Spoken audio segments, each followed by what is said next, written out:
Assalamualaikum warahmatullahi wabarakatuh. The Honorable Mom Nadia as our lecturer, and dear all my friends, we are from Group 9. We will presentation about translation equivalence. Translation equivalence. The main objective of the various translation procedure described before is to get equivalence. The word equivalent is very important in translation.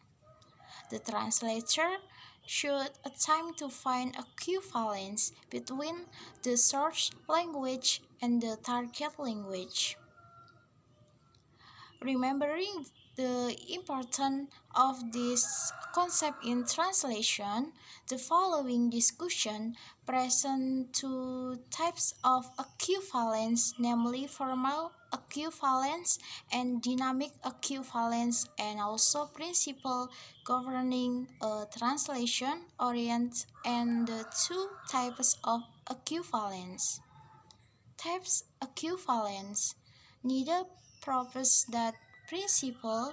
There are two types of equivalence, namely formal and dynamic equivalence. Formal equivalence, which most complete types of structural equivalence, is also called a close translation. This type of translation, the translator should try to reproduce as literally and meaningfully as possible the form and content of the original. This type is designed to make the reader capable to identify himself as fully as possible with a person in the source language content and of understanding full the customs, manner of talk, tone, means of expression. And next, dynamic equivalence is a translation which attempts to create the dynamic relationship between the source language message and target language message, which is based on the principle of equivalence effect.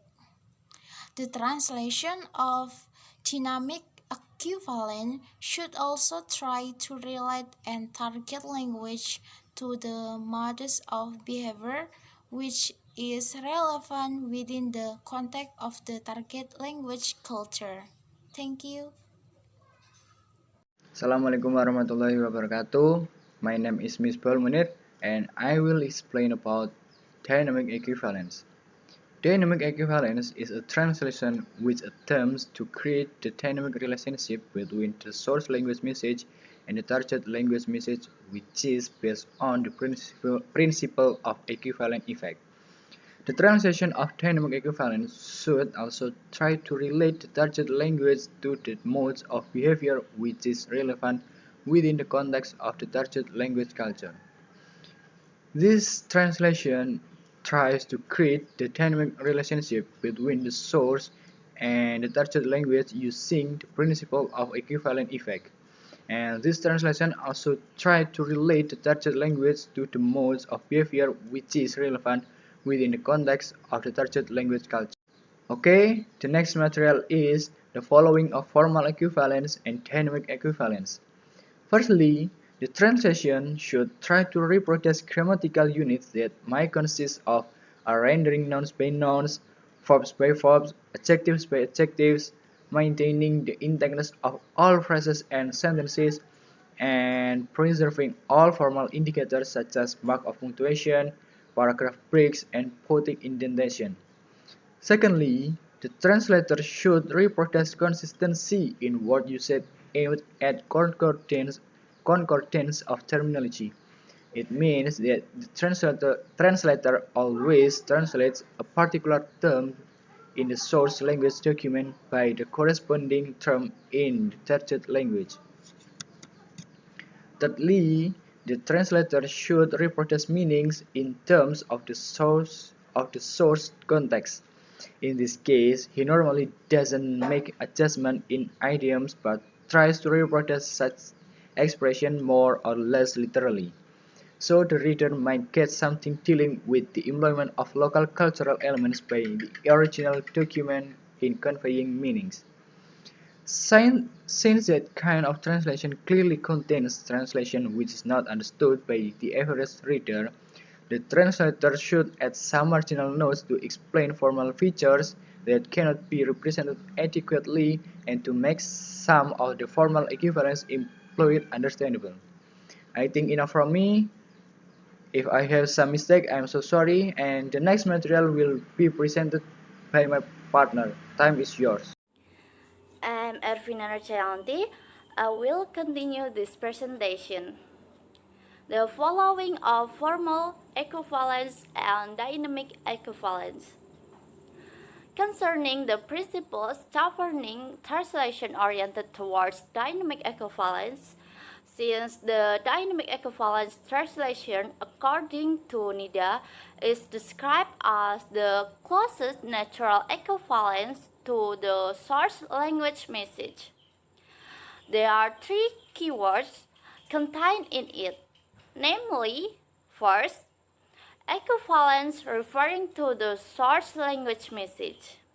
Second, naturally, which points towards the target language. The last, closest which ties to orientation on the basis of the highest degree of approximation.